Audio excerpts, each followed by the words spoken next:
الحمد لله الذي نزل الفرقان على عبده ليكون للعالمين نذيرا وأشهد أن لا إله إلا الله وحده لا شريك له صلى الله على سيدنا محمد وعلى آله وصحبه وسلم تسليما كثيرا كثيرا إن أريد إلا الإصلاح ما استطعت وما توفيقي إلا بالله عليه توكلت وإليه أنيب സമാദരണീയരും ബഹുമാന്യരുമായ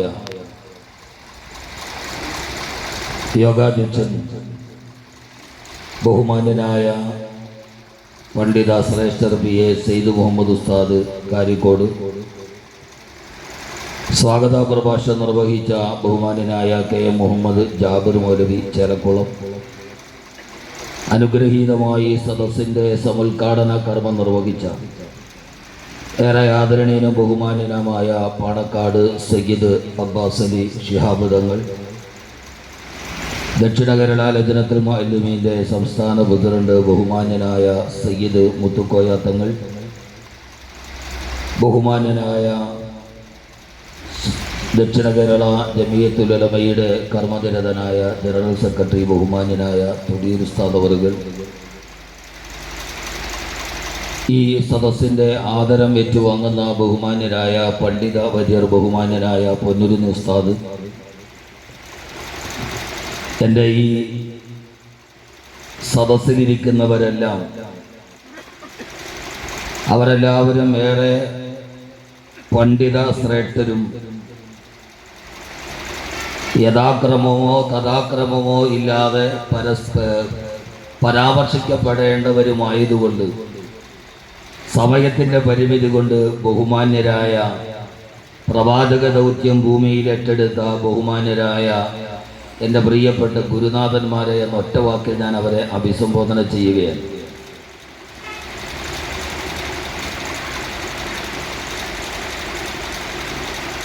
ഒരിക്കൽ പ്രാദേശികമായി സംഘടിപ്പിക്കപ്പെട്ട ഒരു നാട്ടിലെ ദീനീ തൽപരരായ വിജ്ഞാന കുതുകികളായ ചെറുപ്പക്കാരും ആ നാട്ടിലൊരു വലിയ ഇസ്ലാമിക എക്സിബിഷൻ നടത്താൻ തീരുമാനിച്ചു. നാട്ടിലുള്ള ആളുകൾക്ക് ദീനീ വിജ്ഞാനത്തെ പ്രചരിപ്പിച്ചു കൊടുക്കാൻ അവർ തീരുമാനിച്ച എക്സിബിഷൻ ഒരു ഭാഗത്തു കൂടി കയറി മറുഭാഗത്തെ വാതിലിലൂടെയാണ് ഇറങ്ങേണ്ടത്. തുടക്കം മുതൽ ക്ഷണിക്കപ്പെട്ട ഒരു അതിഥി എന്ന രീതിയിൽ കൗതുകത്തോടെ യുവതലമുറ ഇസ്ലാമിക ചരിത്രത്തെ ചുവരുകളിൽ ആലേഖനം ചെയ്ത ദൃശ്യശ്രാവ്യ മാധ്യമങ്ങളുടെ സാധ്യതകൾ ഉപയോഗിച്ച് സംഘടിപ്പിക്കപ്പെട്ട ആ എക്സിബിഷൻ മാലിക് ദീനാർ റളിയല്ലാഹു തആല അൻഹു കേരളത്തിലേക്ക് വന്നത് പ്രവാചക പരമ്പരകളുടെ കൃത്യമായ വിവരണങ്ങൾ, ഖുർആനീക ദർശനങ്ങളുടെ സാക്ഷ്യപത്രങ്ങൾ, ഇസ്ലാമിക നഗരിയുടെ പുനർജനനം, ഇങ്ങനെ വളരെ ജിജ്ഞാസ ഉതകുന്ന ഓരോ കാഴ്ചകളും കണ്ട് മനസ്സിൽ വിസ്മയവും ഉദ്വേഗവും ആകാംക്ഷയും ഒക്കെ ജനിപ്പിച്ച ആ യുവാക്കളുടെ എക്സിബിഷൻ കണ്ടിങ്ങനെ കൂടെയുണ്ടായിരുന്ന ആളുകളോട് അതിനെക്കുറിച്ച് നിരൂപണം നടത്തിയും തമാശ പറഞ്ഞും ചിരിച്ചുമൊക്കെ ഒരു എക്സിബിഷൻ കാണുന്ന ലാഘവത്തോടെ കണ്ട് അവസാനം മറുഭാഗത്തുള്ള ഒരു കവാടത്തിലൂടെയാണ് വെളിയിലിറങ്ങേണ്ടത്. അവിടെ എത്തുമ്പോൾ ഒരു ഭാഗത്ത് ഈ കാഴ്ചകളെല്ലാം അവസാനിക്കുന്നിടത്ത് അന്നത്തെ ദിവസത്തെ പത്രത്തിന്റെ ചരമകോളം മുഴുവനും വെട്ടി ഒട്ടിച്ചിരിക്കുന്നു പ്രതലത്തിൽ. വേറെ ഒന്നുമില്ല, അന്നിറങ്ങിയ മുഴുവൻ പത്രത്തിലെയും ചരമകോളം മുഴുവനും ആ ഭാഗം വെട്ടി ഒരു ഭിത്തിയിൽ ഒട്ടിച്ചിട്ടുണ്ട്. ഇതെന്താണ് എന്നറിയാത്ത ജിജ്ഞാസയോടെ കൗതുകത്തോടെ ഇസ്ലാമിക സംസ്കാരത്തെയും ചരിത്ര പൈതൃകത്വത്തിന്റെ ഇന്നലകളുടെ വേരോട്ടത്തെയും പറയുന്ന ഒരു എക്സിബിഷനിൽ അവസാനം ഇറങ്ങിപ്പോകുന്ന വാതിലിൽ അന്നത്തെ ദിവസത്തെ ചരമകോളത്തിന്റെ പ്രാധാന്യം എന്തെന്നറിയാതെ എല്ലാ പത്രവുമുണ്ട്.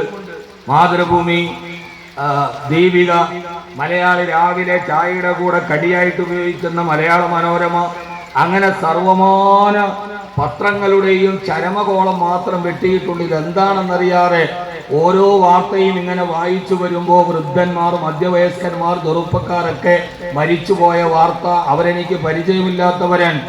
അതെല്ലാം വായിച്ചിങ്ങനെ താഴെ വരുമ്പോൾ അവസാനം ഒരു കോളം മാത്രം കാലിയാക്കിയിട്ടിരിക്കുന്നു. അവിടെ ഒരു വാർത്തകളുമില്ല. ആ കാലിയായ സ്ഥലം എന്തെന്നറിയാൻ ഞാൻ സൂക്ഷിച്ചിങ്ങനെ ശ്രദ്ധിച്ചു നോക്കിയപ്പോ ആ സ്ഥലം കാലിയല്ല, അവിടെ ഒരു കണ്ണാടി ഒട്ടിച്ചു വെച്ചിട്ടുണ്ട്. ഈ നോക്കുന്ന ആളുടെ മുഖമാണ് അതിൽ തെളിഞ്ഞു കാണുക. അതിന്റെ താഴെ കണ്ണാടിയിൽ എന്റെ മുഖം തെളിഞ്ഞു കണ്ടപ്പോ അതിന്റെ താഴെ ഒരു ചുവന്ന അക്ഷരത്തിൽ എഴുതി വെച്ചിരിക്കുന്നു, അടുത്തത് നീ. എല്ലാ ചരമകോളത്തിന്റെയും താഴെ എഴുതി വെച്ചിരിക്കുന്നു, ഇനി അടുത്തത് നീയാണ്. അതേവരെ ഉണ്ടായിരുന്ന എല്ലാ സന്തോഷവും, എല്ലാ കുശലം പറച്ചിലും, എല്ലാ ചിന്തകളും മാറി ഞാൻ അവിടെ ഒന്ന് അല്പനേരം സ്തബ്ധനായി നടുങ്ങിത്തെരിച്ചു നിന്നുപോയി. ഇനി ആയുസിന്റെ കണക്ക് പുസ്തകത്തിന്റെ അവസാന താളും മറിഞ്ഞ് അടുത്തൊരു ചരമകോളത്തിൽ എവിടെയോ എന്റെ ചിത്രവും അച്ചടിച്ചു വരുമെന്ന ബോധം എന്നെ വല്ലാത്ത അസ്വസ്ഥനാവുകയും എന്റെ കാലുകളിൽ ചങ്ങലക്കെട്ടിടുകയും ഞാൻ പരിഭ്രാന്തിയോടെ അവിടെ നിന്ന് ഇറങ്ങി നടന്നുപോയ ഒരു കാഴ്ചയുണ്ട്. ഇത് കേൾക്കുമ്പോൾ നിങ്ങൾക്ക് തോന്നാം ഞാൻ എന്തിനാണിത് പറയുന്നതെന്ന്. എന്റെ പ്രഭാഷണം, എൻ്റെ ഒരു 28 വർഷത്തെ പ്രഭാഷണ ജീവിതത്തിൽ എൻ്റെ ഏറ്റവും മനോഹരമായ മരണത്തെക്കുറിച്ചുള്ള ഒരു പ്രസംഗത്തിൽ ഏറ്റവും ആളുകൾ എന്നോട് ചോദിക്കുകയും ഇതെങ്ങനെയാണ്, എവിടെയാണ് ഈ എക്സിബിഷൻ, ഇങ്ങനെയുള്ള ഈ നുറുങ്ങുകൾ കബീർ വാക്കവി നിങ്ങൾക്ക് എവിടെ നിന്ന് കിട്ടി എന്ന് എന്നോട് പലരും ചോദിക്കുകയും ഈ അടുത്ത സമയത്തും ചോദിച്ച ഒരു സംഭവമാണ്. യഥാർത്ഥത്തിൽ ഇത് ഞാൻ കടമെടുത്തത് ബഹുമാനപ്പെട്ട ചേലക്കുളം ഉസ്താദിൽ നിന്ന്. ബഹുമാനപ്പെട്ട ചേലക്കുളം ഉസ്താദിന്റെ അനുസ്മരണത്തിന് വരുമ്പോൾ ഇതാദ്യമായി ബഹുമാനപ്പെട്ട ചേലക്കുളം ഉസ്താദ് ദക്ഷിണ കേരള ജമീയത്തുൽ ഉലമയുടെ ഒരു യോഗം ഉദ്ഘാടനം ചെയ്തുകൊണ്ട് സംസാരിക്കവേ ബഹുമാനനായ ചേലക്കുളം ഉസ്താദിന്റെ ഒരു പ്രസംഗമാണിത്. ഞാൻ ഈ പ്രസംഗം പണ്ടു മുതലേ ശ്രദ്ധയോടെ ആര് പ്രസംഗിച്ചാലും കേൾക്കുന്ന ഒരാളെന്ന രീതിയിൽ ബഹുമാനപ്പെട്ട ചേലക്കുളം ഉസ്താദിന്റെ പ്രഭാഷണത്തിൽ എന്നെ വല്ലാതെ സ്വാധീനിക്കുകയും ചിന്തിപ്പിക്കുകയും ചെയ്ത ഒരു പ്രഭാഷണത്തിന് ആമുഖമാണ്. ബഹുമാന്യർ പ്രഭാഷണത്തിന് വേണ്ടി ഇറങ്ങുമ്പോൾ കനഗാംഭീര്യം മുഴങ്ങി നിൽക്കുന്ന ഒരു ശബ്ദം, ബഹുമാനനായ ചേലക്കുളം ഉസ്താദിന്റെ ശബ്ദം. ആ ശബ്ദത്തെ നമ്മൾ പറയുന്നത് ഒരു അലുമിനിയം പാത്രത്തിൽ വിരലുകൊണ്ട് ഞൊട്ടിയാൽ ആ അലുമിനിയം പാത്രത്തിന്റെ ഉള്ളിലൊരു പ്രതിധ്വനിയുടെ ഗാംഭീര്യത ഉള്ളതുപോലെ മഹാനായ ചേലക്കുളം ഉസ്താദിന് ഉവ്വറല്ലാഹു മർക്കദ പ്രഭാഷണത്തിന് എഴുന്നേറ്റ് നിന്നാൽ അദ്ദേഹത്തിന്റെ ശബ്ദത്തിനൊരു ഗാംഭീര്യമുണ്ടായിരുന്നു. ചുറ്റുഭാഗത്ത് നിൽക്കുന്ന മുഴുവൻ ആളുകളെയും തന്റെ ആ നരച്ച താടിയുള്ള വട്ടമുഖത്തിന്റെ ചുണ്ടുകളിലേക്ക് ശ്രദ്ധ കേന്ദ്രീകരിപ്പിക്കാൻ കഴിയുന്ന രീതിയിൽ അസാമാന്യമായൊരു വശ്യശക്തി ഉണ്ടായിരുന്ന പ്രഭാഷണ ലോകത്തിന്റെ ഒരു ഗരിമയും ധരിമയും പഠിപ്പിച്ച ഒരു മഹാപാണ്ഡിത്യ പടിവായിരുന്നു ബഹുമാനപ്പെട്ട ചേലക്കുളം ഉസ്താദിന് ഉവ്വറല്ലാഹു മർക്കദ. ഞാനിത് പറയാൻ കാരണം ഏതൊരു മനുഷ്യനെയും അവനിലേക്ക് ആകർഷണ വലയത്തിൽ ഒരു കാന്തിക പ്രഭാവം പോലെ നമ്മളെ പിടിച്ചു നിർത്തുന്ന ചില പ്രത്യേകതകളുണ്ട്.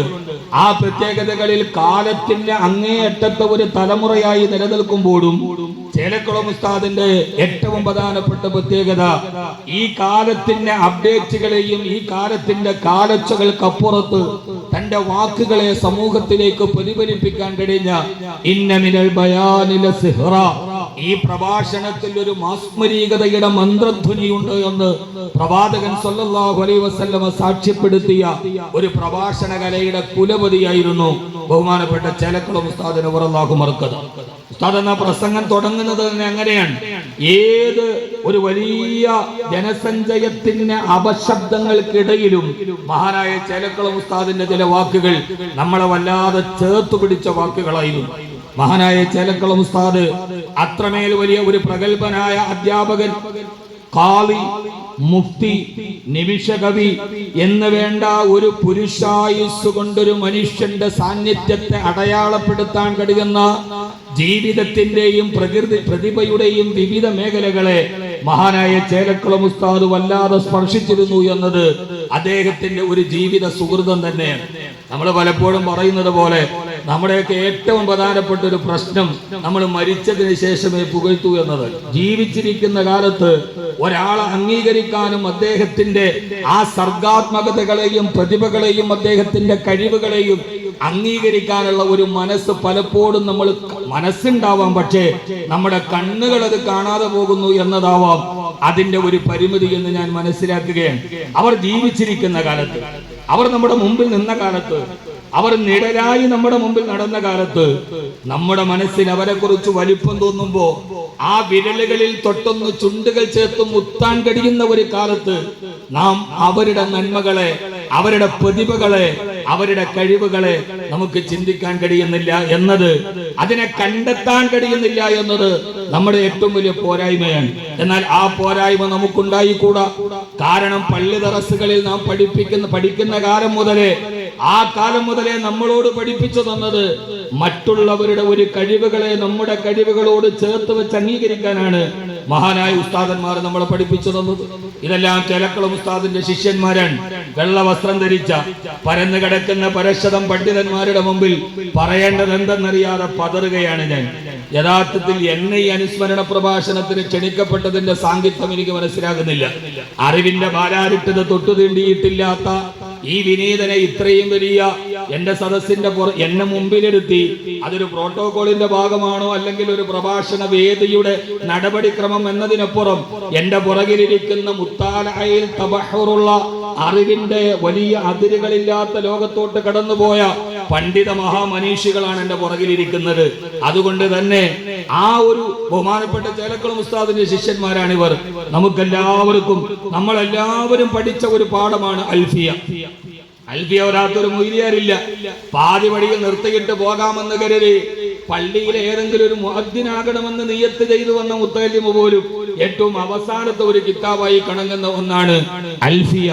മഹാനായ ഇബ്നു മാലിക് റളിയല്ലാഹു തആല അൻഹു അൽഫിയ എഴുതുമ്പോ ആ അൽഫിയക്ക് വേണ്ടി എഴുതുന്ന സമയത്ത് അദ്ദേഹം പറയുന്നുണ്ട്, മഹാനായ ഇമാം ഇബ്നു മുഅ്തിയുടെ അൽഫിയയെ കുറിച്ച് അദ്ദേഹം പറയുന്നുണ്ട്, ഇബ്നു മുഅ്തിയുടെ അൽഫിയ, ആ അൽഫിയ എന്നേക്കാൾ മുമ്പേ അദ്ദേഹം കാലത്തിനു മുമ്പേ വഹുവാ ബിസബ്ഖിൻ ഹായിസുൻ തഫ്ളീല മുസ്തൗജിബുൻ ഫനാഇൽ ജമീല വല്ലാഹു യഖ്ലി ബിഹിബാതിൻ വാഫിറ ലിവാലഹു ഫീ ദറജാത്തിൽ ആഖിറ. അൽഫിയ പഠിക്കുന്ന കാലത്ത് വളരെ താളത്തോടെ നമ്മുടെയൊക്കെ ജീവിതത്തിലെ അസാസിന്റെ ഒരു ഗൃഹാതുരത്വ സ്മരകളിലേക്ക് നമ്മളെ കടത്തിക്കൊണ്ടുപോകുന്ന മഗ്‌രിബിന് ശേഷം ബഹുമാനപ്പെട്ട ഉസ്താദിന്റെ ചൂരല് കണ്ട് അതിന്റെ അപ്പുറത്തിരുന്ന് നിരനിരയായിട്ടിരുന്ന് ഒരാളിൽ തുടങ്ങി മറ്റൊരാളിൽ അവസാനിക്കുന്ന അൽഫയുടെ ആലാപന സൗന്ദര്യത്തിന്റെ സൗകുമാര്യം കൃത്യമായി നമ്മുടെ മനസ്സിൽ വരുന്ന, ഇപ്പോഴൊക്കെ നിങ്ങൾ തിരിച്ച് അസാസിന്റെ ആ ദറസ് ഹാളിൽ എത്തിയിട്ടുണ്ടാകും. ഒന്നാം ദറസിന്റെ ഹാളിൽ ഇമാം ഇബ്നു മുഅ്തിയുടെ അൽഫിയെ കുറിച്ച് ഇബ്നു മാലിക് റളിയല്ലാഹു അൻഹു പറയാൻ, അദ്ദേഹം വഹുവാ ബിസബ്ഖിൻ ഹായിസുൻ തഫ്ളീല, എന്നേക്കാൾ മുമ്പേ ഇബ്നു മുഅ്തി അൽഫിയ എഴുതിയിട്ടുണ്ട്. മുസ്തൗജിബുൻ ഫനാഇൽ ജമീല, അതിനു മുമ്പ് ഒരു വരിയുണ്ട്, എനിക്ക് ഓർമ്മയില്ല, ഞാനൊരു യാത്ര കഴിഞ്ഞു വന്ന് വരുന്ന വഴിയിൽ ഓടിപ്പടച്ച് ഇങ്ങോട്ട് കയറിയതാണ്. എന്റെ ഇബ്നു മുഅ്തിയുടെ അൽഫിയേക്കാൾ മെച്ചപ്പെട്ട അൽഫിയാണ് എന്റെ അൽഫിയ. എന്നാൽ പോലും ഇബ്നു മുഅ്തി വഹുവാ ബിസബ്ഖിൻ ഹായിസുൻ തഫ്ളീല, കാലം കൊണ്ടും എല്ലാം കൊണ്ടും എന്നേക്കാൾ മുമ്പേ അദ്ദേഹം ഈ കർമ്മം രചിച്ചിട്ടുണ്ട്, അദ്ദേഹം ഈ ഉദ്യമം നടത്തിയിട്ടുണ്ട്. അതുകൊണ്ട് തന്നെ അദ്ദേഹത്തെക്കാൾ മികച്ചതാണ് എന്റേതെങ്കിലും മുസ്തൗജിബുൻ സനാഇൽ ജമീല, പുകഴ്ത്തലുകൾക്കും അംഗീകാരങ്ങൾക്കും അദ്ദേഹം അർഹതപ്പെട്ടവനാണ് എന്ന് പറഞ്ഞിട്ടാണ് ഇമാം ഇബ്നു മുഅ്തി പറയുന്നത്, വല്ലാഹു യഖ്ലി ബിഹിബാതിൻ വാഫിറ ലിവാലഹു ഫീ ദറജാത്തിൽ ആഖിറ.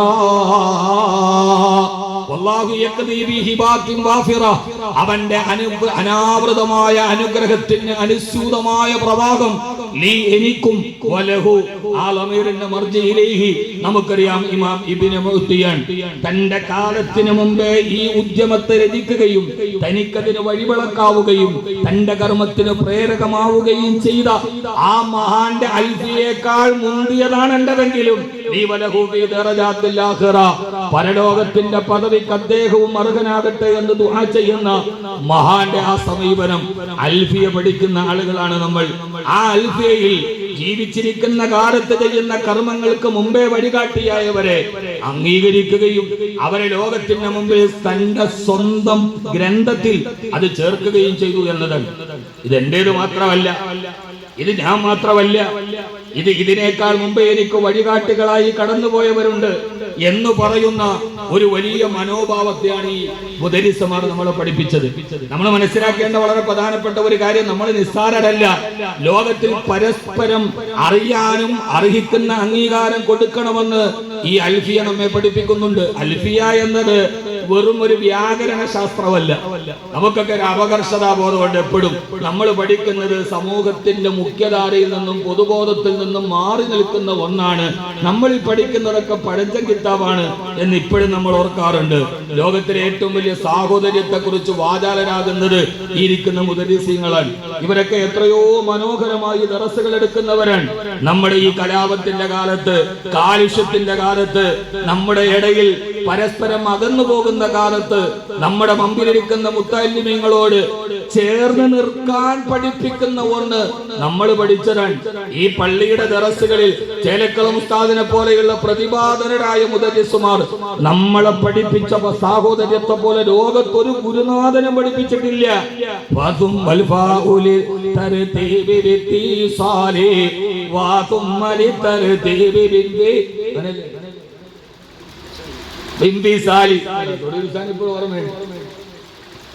അസാമാന്യ ഓർമ്മയാണ്. അല്ലാഹു നരകത്തട്ട്. ഈ കൂവത്ത് ഹിഫ്ള് എന്ന് പറയുന്ന പ്രധാനപ്പെട്ട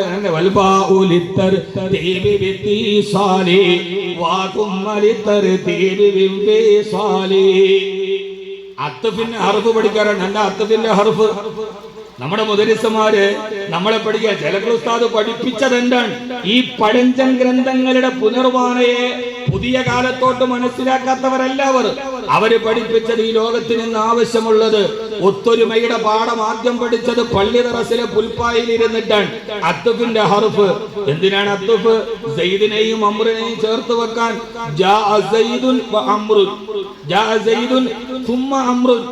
സെയ്ദ് വന്നു, കൂടെ തന്നെ അപ്പൊ തന്നെ അമ്രും വന്നു.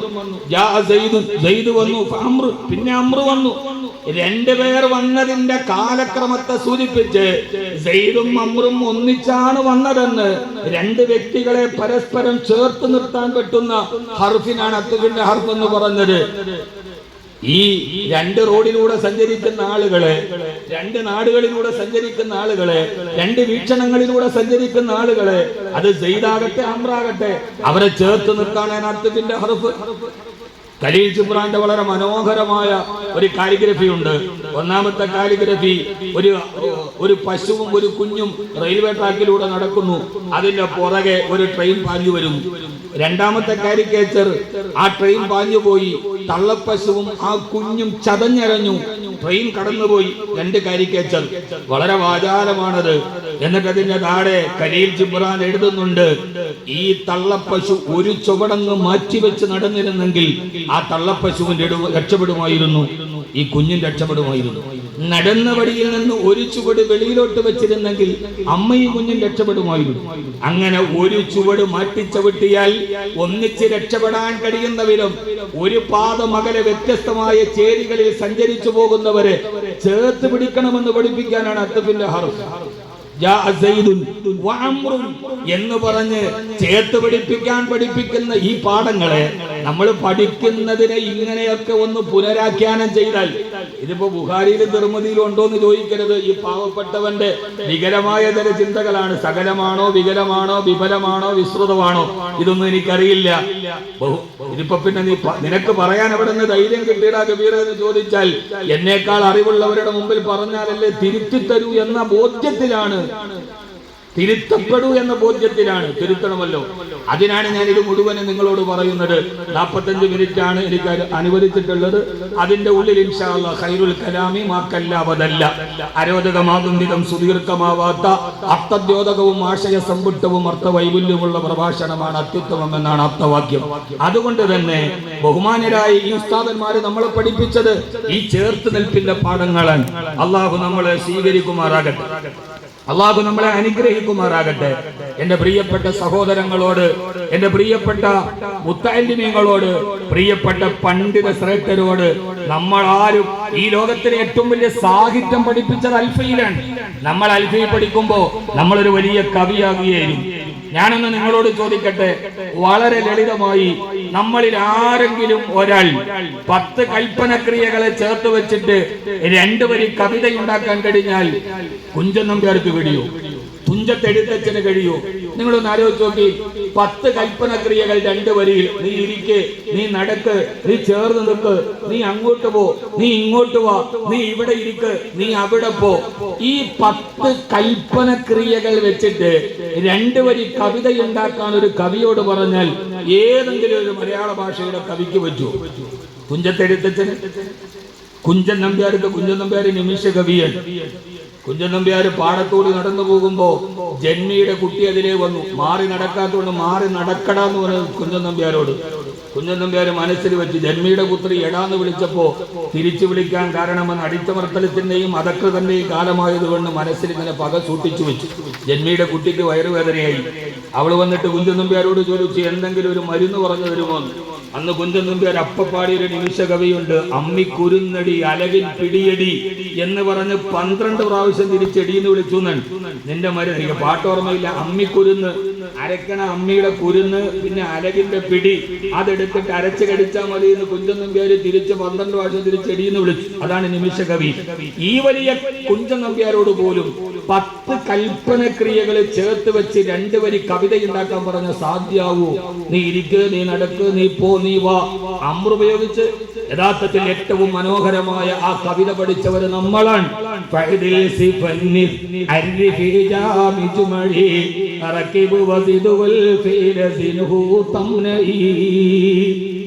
കൽപ്പനക്രിയൻ.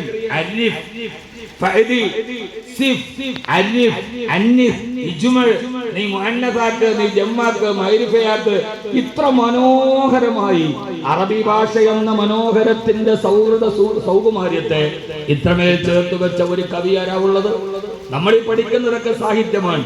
അപ്പോ ചേലക്കള ഉസ്താദ് നമ്മളെ പഠിപ്പിച്ചു തന്നത് ഈ സാഹിത്യത്തെ, ഈ സ്നേഹത്തെ ഇങ്ങനെ പരസ്പരം ലോകത്തോട് പറയാൻ ഏറ്റവും മഹോത്തരമായ ഗ്രന്ഥങ്ങളെ പഠിച്ച ആളുകളാണ് നമ്മൾ. ആ അറിവുകൾ അല്ലാഹു നമുക്ക് നൽകി അനുഗ്രഹിക്കട്ടെ. ആ അറിവുകൾ അല്ലാഹു നമുക്ക് നൽകി അനുഗ്രഹിക്കുമാറാകട്ടെ. ഞാനൊരു പ്രഭാഷകൻ എന്ന രീതിയിൽ എന്റെ പ്രഭാഷക ജീവിതത്തിൽ വളരെ സ്വാധീനം ചെലുത്തിയ ഒരു മഹാവ്യക്തിത്വമാണ് ചേലക്കുളം ഉസ്താദ്. കാരണം പ്രഭാഷണം എന്ന് പറയുന്നത് വളരെ പ്രധാനപ്പെട്ടതാണ്. ലോകത്തെ ഏത് മനുഷ്യന്റെ മുമ്പിലും പ്രഭാഷണം എന്നതൊരു കലയാണ്. പ്രഭാഷണം എന്നത് ഒരു പ്രബോധനത്തിന്റെ രീതിയാണ്. അതുകൊണ്ടാണ് ലോകത്തിലെ ഏറ്റവും വലിയ ഏകാധിപത്യത്തിന്റെയും സർവാധിപത്യത്തിന്റെയും പ്രതീകമായിരുന്ന ഫറോവയുടെ മുമ്പിൽ അള്ളാഹുവിനെ കുറിച്ച് പറയാൻ പറഞ്ഞു വിട്ടപ്പോ മൂസാ നബി അലൈഹി സ്വലാത്തു വസ്സലാം അള്ളാഹുവിനോട് പറയുന്ന ഒരു ആശങ്കയുണ്ട്. സൂറത്തുൽ ശുറ, അള്ളാഹുവേ, ഫിർഔന്റെ മുമ്പിൽ പോയി ഞാൻ നിന്നെ കുറിച്ച് പ്രസംഗിക്കാനോ? വലഹും അലയ്യ ദംബുൻ ഫഅഖാഫു അൻ യഖ്തുലൂൻ. പടച്ചവനെ, വലഹും അലയ്യ ദംബുൻ, എന്റെ മേൽ ഒരു ആരോപണമുള്ള ആളാണ് ഞാൻ. കളങ്കിതനായ വ്യക്തിയാണ്. കൊലപാതകി എന്ന് ലോകം എന്നെ കുറിച്ച് ആരോപിക്കുന്നുണ്ട്. അതുകൊണ്ട് എന്റെ വ്യക്തിത്വത്തിൽ ശുദ്ധിയെ സംശയിക്കുന്ന ആളുകളുടെ മുമ്പിൽ ഞാൻ അങ്ങനെ പോകും. അതുകൊണ്ട് ഫിറോവിന്റെ മുമ്പിലാണെങ്കിലും അള്ളാഹനെ പറയാൻ പോകുമ്പോ ആ മനുഷ്യന്റെ വ്യക്തിത്വം സംശുദ്ധമാകണം, ദാഇയുടെ വ്യക്തിത്വം സംശുദ്ധമാകണം. ഞാൻ അതിലേക്ക് പോകുന്നില്ല. രണ്ടാമത് പറയാണ്, എന്റെ ഹൃദയത്തിന് ഇത്തിരി വിശാലത കുറവാണ്. എന്റെ ഹൃദയം ഇടുങ്ങിയതാണ്. ഇടുങ്ങിയ ഹൃദയവുമായിട്ട് ഞാൻ എങ്ങനെ പ്രബോധനം നടത്തും? നമ്മുടെ ഹൃദയങ്ങൾ വിശാലമാകണം. ആ വിശാലമായാൽ അള്ളാഹുവിന്റെ റസൂലിന് കൊടുത്ത അനുഗ്രഹത്തെ കുറിച്ച് പറഞ്ഞപ്പോ ചോദിച്ചത്, അലം നശ്റഹ് ലക സദ്റക്, അങ്ങയുടെ ഹൃദയത്തെ ഞാൻ വിശാലമാക്കി തന്നില്ലേ നബി എന്നാണ്. ഒരാളുടെ ഹൃദയത്തിന് വിശാലത ഉണ്ടായാൽ, എല്ലാവരെയും ഉൾക്കൊള്ളാൻ കഴിയുന്ന ഒരു വിശാലത ഉണ്ടാൽ, മുമ്പിലും പുറകിലും നിൽക്കാൻ കഴിഞ്ഞാൽ അതൊരു വലിയ സൗഭാഗ്യമാണ്. ഒരാൾ ഹൃദയത്തിന് വിശാലത ഉണ്ടായി, അവൻ വിട്ടുവീഴ്ച ചെയ്തു എന്നാൽ അതവന്റെ ദൗർബല്യമല്ല, അതവന് പടച്ചവൻ കൊടുത്ത നൂറുള്ളത് കൊണ്ടാണ്. അഫമൻ ശറഹല്ലാഹു സദ്റഹു ലിൽ ഇസ്ലാമി വഹുവ അലാ നൂരിൻ മിർ റബ്ബിഹി. ഇസ്ലാമിന്റെ നന്മയ്ക്ക് വേണ്ടി ഒരാളുടെ ഹൃദയത്തെ അല്ലാഹു വിശാലമാക്കിയാൽ അതിന്റെ അർത്ഥം വഹുവ അലാ നൂരിൻ മിർ റബ്ബിഹി, അല്ലാഹുവിന്റെ തജല്ലിയായ നൂർ അവന് കിട്ടിയെന്നതിന്റെ അടയാളമാണ് ആ ഹൃദയ വിശാലത. മൂസാ നബി അലൈഹി സ്വലാത്തു വസ്സലാം ഇത്രമേൽ അല്ലാഹുവിനോട് ആശങ്ക പറയുന്നുണ്ട്. പടച്ചവനെ, ഞാൻ ഈ യഥാർത്ഥ പണ്ഡിതൻ അങ്ങനെയാണല്ലോ. മൂസാ നബി അലൈഹി സ്വലാത്തു വസ്സലാം പോവുകയാണ് ഖിളിർ നബിയുടെ കൂടെ. മൂസാ നബിയുടെ ചോദ്യം എന്താ? ഈ നിൽപ്പിൽ എന്തെങ്കിലും സന്മാർഗ്ഗം എനിക്ക് കിട്ടുമെങ്കിൽ ഞാൻ അങ്ങയുടെ പുറകിൽ നടക്കട്ടെ എന്നാണ്. പദവിയിൽ മുമ്പിലാരാ? മൂസാ നബി. ഉലുൽ അസ്മിൽപ്പെട്ട 5ാമത്തെ പ്രവാചകനാണ്. ഖിളിർ നബി നബിയാണോ എന്ന് പോലും സംശയം പ്രകടിപ്പിക്കപ്പെട്ട ആളാണ്. എന്നിട്ടും ഉലുൽ അസ്മിൽപ്പെട്ട 5ാമത്തെ പ്രവാചകൻ തന്റെ ഏറ്റവും താഴെ നിൽക്കുന്ന ഖിളിർ നബിയോട് ചോദിക്കുന്ന ചോദ്യം, സന്മാർഗം എനിക്ക് കിട്ടുമെങ്കിൽ നിങ്ങളുടെ പുറകിൽ നിൽക്കാനും ഞാൻ തയ്യാറാണ്, മുമ്പിൽ നിൽക്കാനും തയ്യാറാണ്, പുറകിൽ നിൽക്കാനും തയ്യാറാണ്. മഹാനായ ചേലക്കുളം ഉസ്താദ് ആ വഴി നമ്മളെ പഠിപ്പിച്ചു തന്നു. ആ വഴി നമ്മളെ പഠിപ്പിച്ചു തന്നു. അദ്ദേഹം ദക്ഷിണ കേരള ജമിയത്തുൽ ഉലമ എന്ന മഹാപ്രസ്ഥാനത്തിന്റെ വൈജ്ഞാനിക വിപ്ലവത്തിന് തിരികൊളുത്ത ആ മഹാപ്രസ്ഥാനത്തിന്റെ ജനറൽ സെക്രട്ടറി ആകുമ്പോഴും മഹാനവറുകൾ തിരുവനന്തപുരം ജില്ലയുടെ കാലി സ്ഥാനം ഏറ്റെടുത്തു. ഒരു ജില്ലയുടെ കാലി സ്ഥാനം. മുമ്പിൽ നിന്ന് നയിക്കാനും പിമ്പിൽ നിൽക്കാനും ഒരേ മനസ്സുള്ള മനസ്സിന്റെ ഉടമയായിരുന്നു നമ്മുടെ ബഹുമാനനായ സ്മരിയ പുരുഷ പണ്ഡിത കേസരി മഹാനായ ചേലക്കുളം ഉസ്താദ്.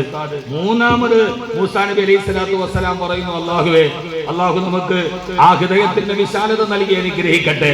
നമ്മുടെ ഉസ്താദന്മാര് കാണിച്ചു തന്ന ആ മഹാ തെളിച്ചത്തിലൂടെ നടക്കാൻ അല്ലാഹു നമുക്ക് തൗഫീഖ് നൽകി അനുഗ്രഹിക്കട്ടെ. മൂന്നാമത് മൂസാ നബി പറയുന്ന ആശങ്ക, പടച്ചവനെ, വലാ യന്തലികു ലിസാനി, എന്റെ ഭാഷ അത്ര സ്ഫുടമല്ല.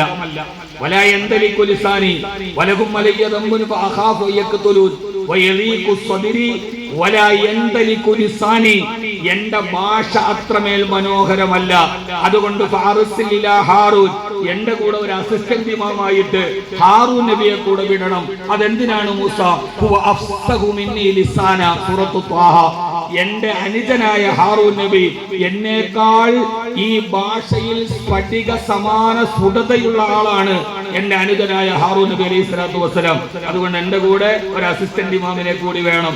മൂസാ നബി പ്രബോധനം ചെയ്യാൻ പോകുമ്പോ ലോകത്തുള്ള മുഴുവൻ പ്രബോധകരുടെയും റോൾ മോഡലായ മൂസാ നബിയുടെ ആശങ്ക എന്റെ ഭാഷയുടെ പരിമിതിയിലാണ്. സഹോദരങ്ങളെ, അതുകൊണ്ടാണ് ഞാൻ ചേലക്കുളം ഉസ്താദിനെ കാലത്തിന്റെ ചുവരെടുത്തുകൾ അറിഞ്ഞ് സ്പന്ദനങ്ങൾ അറിഞ്ഞ് സംവദിക്കാൻ കഴിഞ്ഞ സാഹിത്യ പ്രതിഭയെന്ന് നിങ്ങളോട് ഞാൻ പരിചയപ്പെടുത്തിയത്. ഉസ്താദിന്റെ മുത്താലയും കിതാബിലെ ഉമുക്കുമൊക്കെ സംസാരിക്കാൻ പറ്റിയ ധാരാളം പണ്ഡിതന്മാർ ഇവിടെയുണ്ട്. ഞാൻ എന്റെ ഒരു മേഖലയെ വെച്ച് സംസാരിക്കുമ്പോ, അങ്ങനെ അനുസ്മരിക്കുമ്പോ ഒരു മഹാഭാഷാ പരിജ്ഞാനം മഹാനായ ചേലക്കുളം ഉസ്താദിനുണ്ടായിരുന്നു. ഒരു ഭാഷാ പരിജ്ഞാനം. എന്റെ ഭാഷ സ്ഫുടമല്ല, എനിക്ക് ഭാഷ അറിയില്ല. അതുകൊണ്ടാണ് ഫറോവയുടെ മുമ്പിൽ പോയി മൂസാ നബി അലൈഹി സ്വലാത്തു വസ്സലാം അല്ലാഹുവിനെ കുറിച്ചൊരു പ്രസംഗം നടത്തുന്നുണ്ട്. മഹത്തായ ഒരു തൗഹീദിന്റെ പ്രഭാഷണം ചോദിക്കുന്നുണ്ട്. കാലഫമൻ റബ്ബുക്കുമായ മൂസ, മൂസ നിന്റെ റബ്ബാരാ? അപ്പോഴാണ് പറഞ്ഞത്, അല്ലദീ ജഅല ലക്കുമുൽ അർള മഹ്ദാ വസലക ലക്കും ഫീഹാ സുബുലാ വഅൻസല മിനസ് സമാഇ മാ ഫഅഖറജ്നാ ബിഹി അസ്വാജം മിൻ നബാതിൻ ശത്താ. അവനാണ് ഭൂമിയിൽ വഴി തുറന്നവന്, അവനാണ് ഗഗനത്തിന്റെ പാത തുറന്നവന്, അവനാണ് ഉപരിഭാഗത്ത് നിന്ന് ജലത്തെ വർഷിച്ചവന്, അവനാണ് നാൽക്കാലികൾക്കും ഇരുകാലികൾക്കും ലോകത്ത് ഭക്ഷണം ഉണ്ടാക്കി കൊടുത്തവന് എന്ന് പറഞ്ഞിട്ട് അല്ലാഹുവിന്റെ തൗഹീദിന്റെ പ്രഭാഷണം, അവന്റെ ഏകത്വത്തെയും അവന്റെ റുബൂബിയത്തിനെയും ജമാലിയത്തിനെയും ജലാലിയത്തിനെയും കുറിച്ച് പാരാവാരം പോലെ പരന്നു കിടക്കുന്ന ശ്രോതാക്കളുടെ മുമ്പിൽ മൂസാ നബി അലൈഹി സ്വലാത്തു വസ്സലാം ഒരു പ്രഭാഷണം നടത്തുമ്പോ അതിന്റെ ഉള്ളടക്കവും ഇതിവൃത്തവും എതിർക്കപ്പെടാൻ പറ്റാത്തതാണെന്ന് ഫറോവയ്ക്ക് മനസ്സിലായപ്പോ ഫറോവ പറഞ്ഞ ആക്ഷേപം എന്തെന്നറിയോ? ജനങ്ങളെ നിങ്ങൾ നോക്ക്, വലാ യകാദു യുബീൻ. ഈ മൂസാ അലൈഹി സ്വലാത്തു വസ്സലാം പറഞ്ഞാൽ തിരിയാത്തവനാണ്, അയാൾക്ക് കൊന്നയുള്ളവനാണ്. മൂസയുടെ ഭാഷ ശരിയല്ല. ഫറോവയുടെ ആരോപണം അതായിരുന്നു. അന്നും ഈ പറഞ്ഞ പ്രമേയം കണ്ണിക്കപ്പെടാൻ പറ്റാത്തത് കൊണ്ട് പറഞ്ഞത് ഇവന്റെ ഭാഷ ശരിയല്ലെന്ന്. ഇപ്പോഴും ആളുകൾ നമ്മളോട് പറയണ എന്താ? ആ മൂല്യാരെന്തിനാ നീട്ടണത്, അയെന്തിനാ കുറുക്കണത്, അയെന്തിനാണ് അങ്ങനത്തെ വർത്താനം, ബാബാ മുസ്ലിയാരെന്തിനാണ് ആ ഭാഷ പറയണത്? അത് വേണ്ട, അല്ലാത്ത പറഞ്ഞാൽ മതി. കാരണം പറയുന്ന പ്രമേയം. ഞാൻ പൂന്തറയില് 3ാം ക്ലാസ്സിൽ ഓതുമ്പോഴാണ് ബഹുമാനപ്പെട്ട ബാവ ഉസ്താദ് അങ്കമാലി ടൗൺ പള്ളിക്ക് വേണ്ടി പൈസ പിരിക്കാൻ പൂന്തറയിൽ വരണം. ഞാൻ പറയുന്നത് ഇവരെല്ലാം എൻ്റെ ഗുരുക്കന്മാരാണ്. അന്ന് 3ാം ക്ലാസ്സിൽ ഞാൻ ഓതുമ്പോഴാണ്, തൂഫ ഓതുമ്പോഴാണ് ബാബാ ഉസ്താദ് കോയ ഉസ്താദുള്ള സമയത്തിന് പുറലാക്കും മറുക്കഥ അങ്കമാലി പള്ളിക്ക് പൈസ പിരിക്കാൻ വരിക. ജുമ കഴിഞ്ഞിട്ട് ഒരു പ്രസംഗം നടത്തി. ഇപ്പോഴും എനിക്ക് ഓർമ്മയുണ്ട്, കുഷ്ഠരോഗിയുടെയും ആ 3 പേരുടെയും കഥയാണ് പറഞ്ഞത്. അതൊക്കെ പറഞ്ഞ് അവസാനം ഇവിടെ ചങ്ങായി ഇങ്ങ് താന്ന് പറഞ്ഞപ്പോ അന്ന് പൂന്തറക്കാരിളകി കൊടുത്തൊരു പൈസയുണ്ട്. അങ്കമാലി പള്ളിക്ക് വേണ്ടി പൈസ പിരിച്ചത്. ഞാനന്ന് പൂന്തറയിലെ വിദ്യാർത്ഥിയാണ്. പി കെ സുലൈമാൻ മൗലവി സ്ത്രീ സ്വാതന്ത്ര്യ ഇസ്ലാമിൽ എന്ന് കിഴക്കേക്കോട്ടയിൽ ക്ലാസ് അവതരിപ്പിക്കാൻ ഞാൻ മുമ്പിലെ സംഘാടകനാണ്. ഇങ്ങനെ ഇവരൊക്കെ നമ്മുടെ സലഫീങ്ങളാണ്. അവരെ പഠിച്ചു വളർന്ന ആ പ്രകാശത്തിലൂടെ അന്ന് ഒരു പ്രഭാഷകനാകാൻ കൊതിയുള്ളത് കൊണ്ട് എല്ലാവരുടെയും പ്രസംഗം അതുകൊണ്ട് തന്നെ കോയ ഉസ്താദിന് ഞാനൊരു തലവേദനയാണ്. 1ാം തരത്തിൽ ഞാൻ ഉണ്ടാവില്ല. ഞാൻ മിക്കവാറും ഗാന്ധി പാർക്കിലായിരിക്കും. അന്ന് SNDPയുടെ പ്രസംഗം ഉണ്ടെങ്കിൽ ABVPയുടെ പ്രസംഗം ഉണ്ടെങ്കിൽ ഞാൻ കേൾക്കാൻ പോകും. കാരണം എനിക്ക് പ്രഭാഷകനാകണമെന്നുള്ളത് എൻ്റെ ഏറ്റവും വലിയ ആഗ്രഹമാണ്. അതുകൊണ്ട് തന്നെ എൻ്റെ ആഗ്രഹം അറിഞ്ഞുകൊണ്ട് തന്നെ എൻ്റെ ബഹുമാന്യനായ ഉസ്താദ് അതൊക്കെ എനിക്ക് പുറത്തു തോന്നും. അള്ളാഹു കബറിടം വിശാലമാക്കി കൊടുക്കും. എൻ്റെ വന്ധ്യനായ ഗുരുനാഥൻ കോയ മൗലാന അല്ലാഹു മർക്കദ. ഇനി എന്നാണ് നമ്മൾ ആ കാഴ്ച കാണുക? ഒരു ഭാഗത്ത് ജൗഹറുൽ ഉലമ VM മൂസ ഉസ്താദ്, മറുഭാഗത്ത് ബഹുമാന്യനായ ചേലക്കൽ ഉസ്താദിന് സമാനമായ ഗാംഭീര്യ ശബ്ദത്തിൽ നമ്മളെ ത്രസിപ്പിച്ച ബഹുമാനപ്പെട്ട നൂഹ് മൗലാന, മറുഭാഗത്ത് ബഹുമാനനായ കോയ മൗലാന അല്ലാഹു മർക്കദ. ആ ഒരു ത്രിശക്തികൾ ഇങ്ങനെ നെഞ്ചും വിരിച്ച് നടന്നു വരുന്നത് കാലമേ നീ ഞങ്ങൾക്ക് എന്തിനാണ് അതിന് വിട പറയിപ്പിച്ചത്? എന്തിനാണ് കാലമേ നിന്റെ ഈ ഗഗനത്തിന്റെ ഇടയിൽ ഞങ്ങളുടെ ഈ പ്രിയപ്പെട്ട പണ്ഡിത വരേണ്യരെ നീ കൊണ്ടുപോയത്? കാണാൻ കഴിയാതെ അതൊരു കാലമാണ്. ഈ ജംഇയ്യത്തുൽ ഉലമയുടെ, ദക്ഷിണ കേരള ജംഇയ്യത്തുൽ ഉലമയുടെ ഏറ്റവും സുവർണമായ പണ്ഡിത പ്രഭാവ മുരിച്ചു നിന്ന ഒരു മഹാകാലം. അള്ളാഹു നമ്മളെ അവരോടൊത്ത് സ്വർഗത്തിൽ ഒരുമിച്ച് കൂട്ടി അനുഗ്രഹിക്കുമാറാകട്ടെ. ഇപ്പോഴാണ് നമ്മൾ അറിയുക, നമ്മളൊരു ദറസ് തുടങ്ങുമ്പോൾ, ഒരു സ്ഥാപനം തുടങ്ങുമ്പോൾ, ഒരു തറക്കല്ലിടാൻ എൻ്റെ ഉസ്താദ് വേണമെന്ന് കരുതുമ്പോൾ മടങ്ങിച്ചെല്ലാൻ ഒരു കൂടില്ലാത്ത കുരുവിയെ പോലെ ഏതോ മരച്ചില്ലയിൽ വട്ടമിട്ട് പറക്കുന്ന ഒരു നിസ്സഹായതയുടെ രൂപമുണ്ട്. അള്ളാഹു നമ്മളെ അവരെ സ്വർഗത്തിൽ ഒരുമിച്ച് കൂട്ടി അനുഗ്രഹിക്കുമാറാകട്ടെ.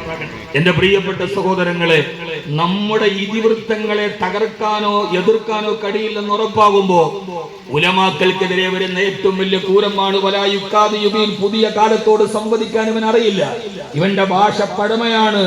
അതുകൊണ്ട് തന്നെ ഇവരുടെ മേൽ അടുക്കരുതെന്ന് അന്ന് പറഞ്ഞ ഫറോവയുടെ വാക്കുകളാണ് ഇന്ന് പുരോഹിത വർഗം എന്ന രീതിയിൽ പരിഷ്കരിച്ച് നമ്മുടെ മേൽ പ്രയോഗിക്കപ്പെടുന്നത് എന്ന് നമ്മൾ അറിയുക.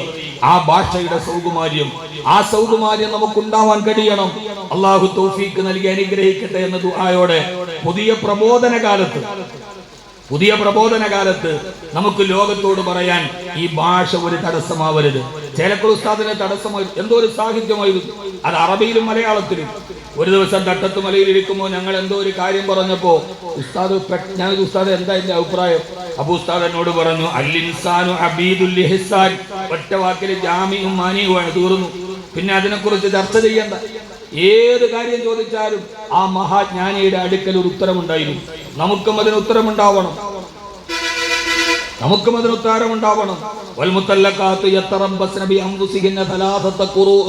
തലാഖ് തല്ലപ്പെട്ട പെണ്ണ് 3 ഖുർആ അവൾ എത്തിയിരിക്കണമെന്നുള്ള ആയത്തിന്റെ വിവരണത്തെ കുറിച്ച് ചേലക്കൽ ഉസ്താദിന്റെ ഒരു ക്ലാസ് ഞാൻ കേട്ടിട്ടുണ്ട്.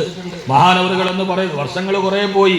എന്റെ ഓർമ്മയുടെ സ്മൃതിപഥങ്ങളിൽ എവിടെയോ ഒളിഞ്ഞിരിക്കുന്ന ചില വാക്കുകളെ ഓർമ്മയിൽ നിന്ന് തപ്പിയെടുത്ത് പറയുമ്പോൾ അതിൽ എന്തെങ്കിലും സ്ഖലിതങ്ങളോ തിരുത്തുകളോ വരാൻ സ്വാഭാവികം. കാരണം ഇതൊന്നും ഞാൻ എഴുതി വെച്ചതല്ല, പണ്ട് ഉസ്താദിനുമായിട്ടുള്ള ചെറിയ പരിചയത്തിൽ കേട്ടത്. അന്ന് ഉസ്താദിന്റെ ഒരു ക്ലാസ് കിടക്കുന്നുണ്ട്.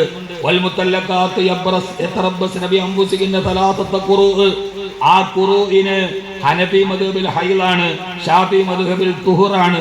എങ്ങനെയാണത് നിർണയിച്ചത് എന്ന് മദ്ഹബിന്റെ ഇമാമിങ്ങളുടെ ഈ വിശകലനത്തിന്റെ സൂക്ഷ്മതയെ അപഗ്രഥിച്ചു പറയുമ്പോ ചേലക്കൽ ഉസ്താദിന്റെ ഒരു ദറസുണ്ട്. അവിടെ ഭാഷാപരമായിട്ട് നമുക്ക് പറയാൻ പറ്റില്ല. കാരണം ഭാഷയിൽ ഇത് രണ്ടായിട്ടും മുഅന്നതായും തുഹറിന് വേണ്ടിയും ഹൈദിന് വേണ്ടി ഉപയോഗിക്കാറുണ്ട്. ഹദീസ് വെച്ച് നോക്കുമ്പോൾ അവിടെയും തർജീഹില്ല.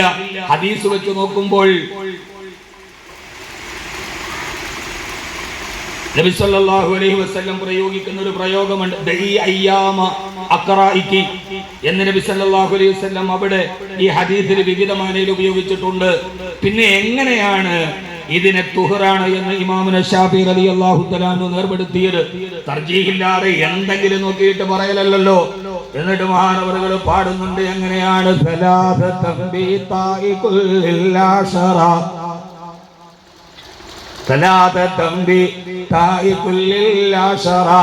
എന്നോട് അങ്ങനെ അൽഫിയുടെ ബൈത്ത് പാടുന്നുണ്ട്.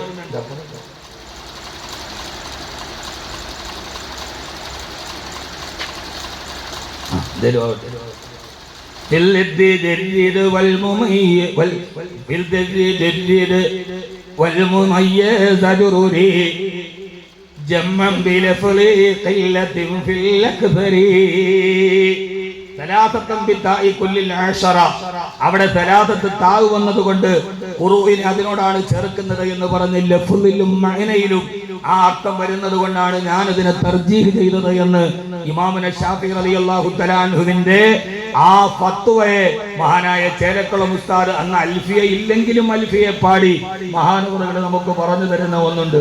ഈ ദറസുകളൊക്കെ നമ്മൾ ഇനി എന്നാ കേൾക്കുക? ആരുടെ വായിൽ നിന്ന് കേൾക്കുക? ഈ മറഞ്ഞുപോയ അറിവ് ഗോപുരങ്ങളുടെ അറിവിന്റെ അക്ഷയക്കനികളെ പകർത്തിയെടുക്കാൻ കഴിഞ്ഞ എത്ര ആളുകളാണ് നമ്മുടെ ഇടയിൽ ഉണ്ടായത്.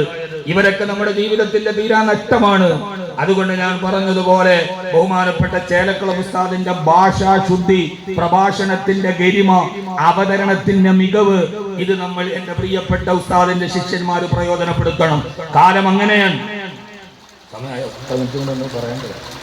എല്ലാവരും ഉസ്താദ്മാരുള്ളത് കൊണ്ട് ഒന്ന് ചെയർ സമയമാകുമ്പോൾ ഒന്ന് ഉറപ്പിക്കണമെന്ന് പറഞ്ഞിരിക്കുന്നു. ആ ഒരു ദൗത്യം നമ്മൾ നിർവഹിക്കേണ്ടതുണ്ട്. ഖുർആനിനെ നമുക്ക് ലോകത്തോട് പറഞ്ഞു കൊടുക്കേണ്ടതുണ്ട്.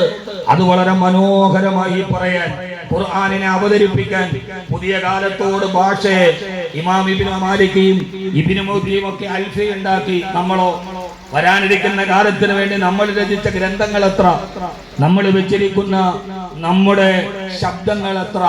നിങ്ങളൊന്ന് ആലോചിച്ച് നോക്കി, ചേലക്കുളം ഉസ്താദിന്റെ ശബ്ദത്തിന്റെ പ്രതിധ്വനി ഈ അന്തരീക്ഷത്തിലുണ്ടെങ്കിൽ അത് നിങ്ങളൊന്ന് റീ റെക്കോർഡ് ചെയ്തു നോക്കൂ. ശാസ്ത്രം 2030 ആകുമ്പോൾ അതിന് പാകമാകുമെന്നാ പറയുക.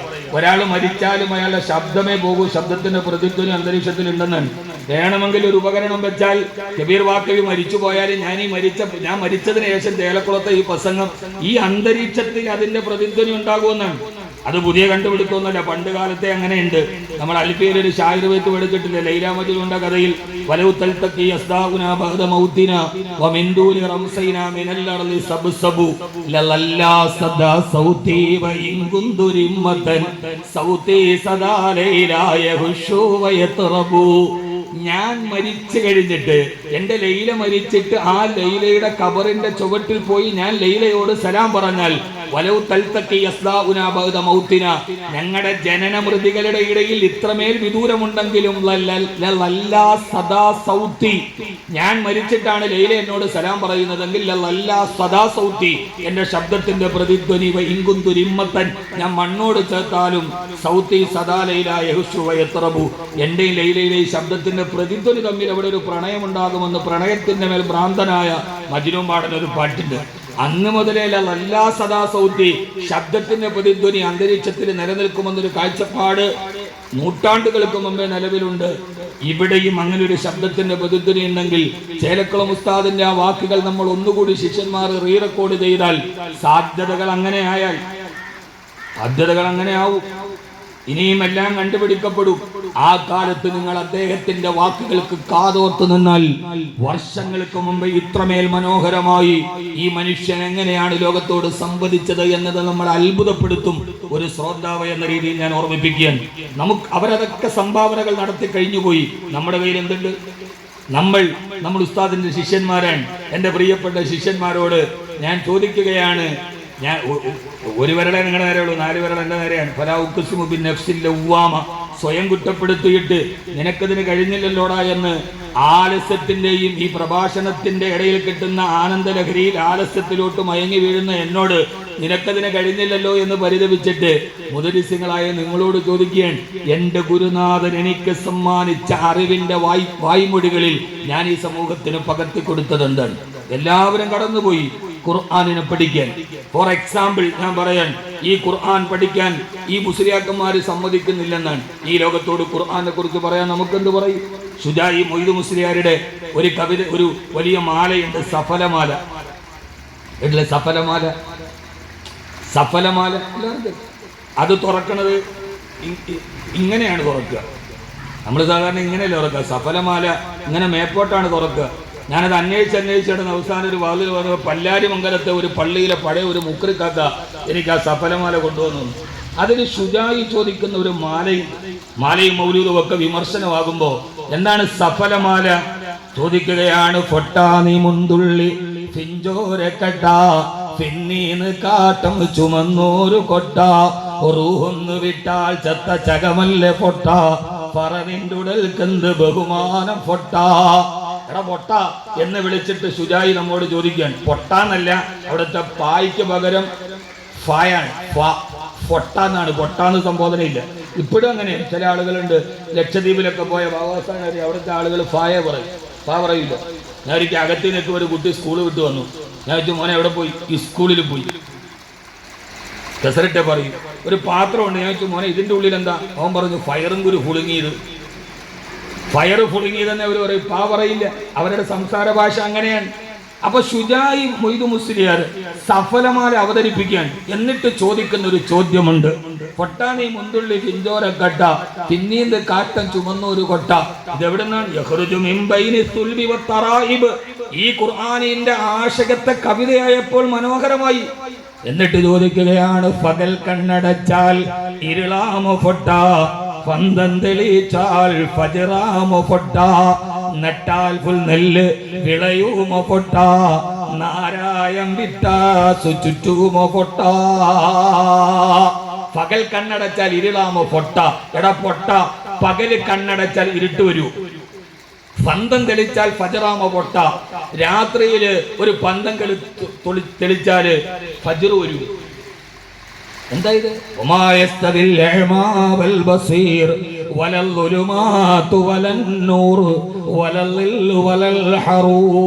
ആ മൂന്നായത്തിന് മനോഹരമായി മനുഷ്യന് ഇപ്പം ഞാൻ പാടുകയും കേട്ടാൽ നിങ്ങൾക്ക് ശബ്ദം അത്രമേൽ അരോചകമാണെങ്കിലും ഉള്ളടക്കം കൊണ്ട് ആനന്ദം തരികയും ചെയ്യുന്ന ഒരു കവിതയായി എന്നെ നിലനിർത്തിയത് ഉള്ളടക്കം ഖുർആനായതുകൊണ്ടാണ്.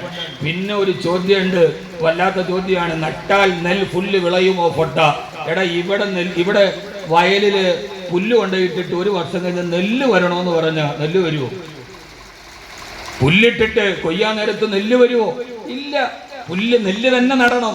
ഇതെവിടെ നിന്നാണ്? വൽബലദു തയ്യിബു യഖ്റുജു നബാതുഹു ബിഇദ്നി റബ്ബിഹി വല്ലദീ ഖബുത ലാ യഖ്റുജു ഇല്ലാ നകിദാ. തീർച്ചയായും മോശമായ കൃഷിസ്ഥലത്തിൽ മോശമായ വിളവയുണ്ടാവൂ. ഈ മനോഹരമായ ഭാഷ ശുജായി മൊയ്തു മുസ്ലിയാർ സഫലമാലയാക്കിയപ്പോ ആ സഫലമാല ഇന്നും ഇമ്പകരമായി നൂറ്റാണ്ടുകൾക്ക് മുമ്പ് രചിച്ച കവിത കാലത്തിന് മുകളിലൂടെ സഞ്ചരിക്കുകയാണ്. ഇനി പടിഞ്ഞാറ് നിന്ന് സൂര്യൻ ഉദിക്കുന്നത് വരെ ഇതൊരു മുസ്ലിയാരുടെ സംഭാവനയാണ്. നമ്മുടേതോ മലയാള ഭാഷയിൽ ഖുർആനിന് ഒരു കവിത രചിക്കാൻ രാഘവൻ നായർ വേണ്ടി വന്നു, അമൃതവാണി ഉണ്ടാക്കാൻ. ഇത്ര വലിയ മഖദൂമി പാരമ്പര്യവും പൊന്നാനിയുടെ വിളക്കിന്റെ വെളിച്ചത്തിലും പഠിച്ചിട്ട് മലയാളത്തിൽ അതിനൊന്ന് ലോകത്തോടൊരു കാവ്യ ഉണ്ടാക്കാൻ ഒരു മുയിലേര് കുട്ടിക്ക് പറ്റിയില്ല. രാഘവൻ നായർക്കാണ് പറ്റിയത്. അല്ലദീ ജഅല യാ അയ്യുഹന്നാസു തഖൂ റബ്ബക്കും അല്ലദീ ഖലഖക്കും വല്ലദീന മിൻ ഖബലിക്കും എന്ന ആയത്ത് രാഘവൻ നായർ മനോഹരമായി കവിതയാക്കി. ആകാശഭൂമികൾ സൃഷ്ടിച്ചു രക്ഷകൻ, രാവും പ്രകാശവും ചൂടുന്ന അനന്തമായി, സാഗരേ ബോധങ്ങൾ നീങ്ങുന്നു ഭദ്രമായി, വാനിൽ നിന്നമ്പസ്സു വീഴുന്നു കൃത്യമായി, കാർമേഘവാദവും ശീക്രജാലങ്ങളും ഈശന്റെ ആജ്ഞക്കധീശരാണെപ്പോഴും, കാരുണ്യ സിന്ധുവാം അല്ലാഹുവിൻ തിരു നാമത്തിലൂതുന്നു ദിവ്യമാം സൂക്തികൾ. KG രാഘവൻ നായരുടേതാണ്. നമുക്കതിനെ കഴിയാതെ പോയത് എന്തുകൊണ്ടാണ്? അതുകൊണ്ട് നമുക്ക് ഖുർആനിലെ ലോകത്തോട് പറയാൻ ഈ വിളക്കുകൾ നമുക്ക് വെളിച്ചമേകണം. നമ്മുടെ ഗുരുനാഥന്മാർ നമ്മുടെ ഏറ്റവും വലിയ വഴികാട്ടികളാണ്. മകരേക്കാൾ വലിയ ഒരു വഴികാട്ടി വേറെ ഇല്ല. അതുകൊണ്ട് ഖുർആൻ നമുക്ക് പറയണം, ലോകത്തോട് പറഞ്ഞു കൊടുക്കണം. എങ്ങനെ ലോകത്തിന് കഴിയുന്ന രീതിയിൽ, അവർക്ക് കഴിയുന്ന രീതിയിൽ നമുക്ക് ലോകത്തോട് പറയാൻ എത്രയെത്ര മാർഗങ്ങളുണ്ട്. ഖുർആനിൽ നിങ്ങൾ കേട്ടിട്ടില്ല നാറാണത്ത് ഭ്രാന്തന്റെ കഥ? രാവിലെ മുതൽ വൈകുന്നേരം വരെ കല്ല് ഉയർത്തി മുകളിലോട്ട് കയറ്റിയിട്ട് വൈകുന്നേരം ആകുമ്പോൾ കല്ല് താഴേക്കുരുട്ടിയിട്ട് പൊട്ടിച്ചിരിച്ച നാറാണത്ത് ഭ്രാന്തന്റെ കഥ. എവിടെ നിന്നാണ് KPSCയുടെ ഈ റൊമാൻറ്റിക് ഭാവന കിട്ടിയത്?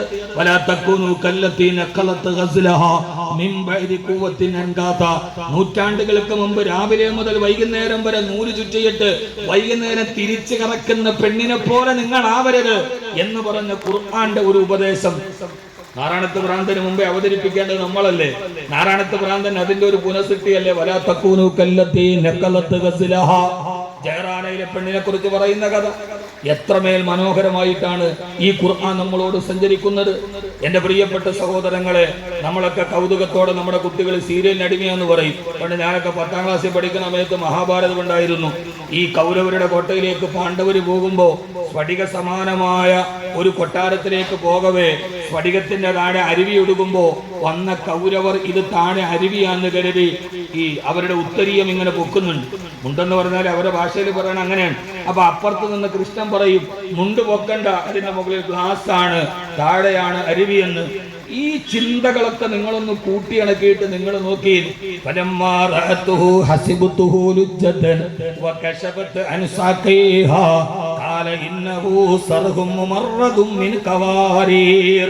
ബിൽക്കീസ് രാജ്ഞി സുലൈമാൻ നബിയുടെ കൊട്ടാരത്തിൽ വരുന്നത് മനോഹരമായി പറയുന്ന ഈ ഖുർആനിനെ നമ്മുടെ തലമുറകളോട് പറയാൻ കഴിയുന്ന രീതിയിൽ നമ്മുടെ പ്രബോധന മാർഗങ്ങളെ നവീകരിക്കാൻ നമുക്ക് കഴിയേണ്ടതില്ലേ? കൊച്ചുകുട്ടികളോട് നമുക്ക് പറയാൻ കഴിയുന്ന മക്കളെ 1 മുതൽ 2 വരെ നിങ്ങൾ എണ്ണാൻ പഠിപ്പിച്ചാരാ? മദ്രസയിലെ മുഅല്ലിമകളാണ് നമ്മൾ ഇരിക്കട്ടെ, അവരോട് ചോദിച്ചുകൊണ്ട് 1 മുതൽ 10 വരെ എണ്ണാൻ പഠിപ്പിച്ചതാരാ? അവർ വളരെ നിഷ്കളങ്കമായിട്ട് പറയും LKGയിലെ ടീച്ചറാണ്. അല്ല മക്കളെ, ഖുർആനാണെന്ന് മദ്രസയിൽ വരുന്ന 3ാം ക്ലാസ് വിദ്യാർത്ഥിയോട് നമുക്ക് പറഞ്ഞുകൂടെ?